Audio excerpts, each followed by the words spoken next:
پتہ ہے حضور نے کیا فرمایا؟ محبوب فرمانے لگے 3 کام کرو ایماندار ہونے کا ذائقہ نصیب ہوگا۔ ایک ہوتا ہے کھانا، ایک ہوتا ہے مزیدار کھانا، ایک ہوتا ہے مومن، ایک وہ مومن ہوتا ہے جسے مومن ہو جانے کا مزہ آئے۔ کریم فرمانے لگے 3 کام کرو تمہیں مومن ہونے کا مزہ آئے۔ فرمایا ایک تو ہر چیز سے بڑھ کے اللہ رسول سے محبت کرو۔ یہاں حضور نے یہ نہیں فرمایا نماز پڑھو، یہ نہیں فرمایا روزہ رکھو، یہ نہیں فرمایا حج کرو، خیرات کرو، وہ کام بھی اپنی جگہ پہ بڑے ضروری ہیں، وہ بھی فرض عین ہے، ان کے بغیر بھی ایک منٹ کے لیے گزارا نہیں۔ اگر ان چیزوں کا مزہ لینا ہے نا کہ نماز مزیدار ہو جائے، روزہ مزیدار ہو جائے، حج مزیدار ہو جائے، فرمایا اگر چاہتے ہو مومن ہونے کا مزہ آئے تو ہر چیز سے بڑھ کے اللہ رسول سے محبت کرو۔ یہ بخاری مسلم دونوں میں موجود ہے۔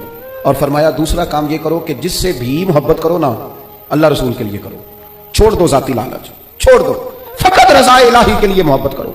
اور تیسرا حضور فرماتے ہیں مسلمان ہونے کے بعد، کلمہ پڑھنے کے بعد کفر کی طرف جانا اتنا ناپسند کرو جتنا آدمی آگ میں جانا ناپسند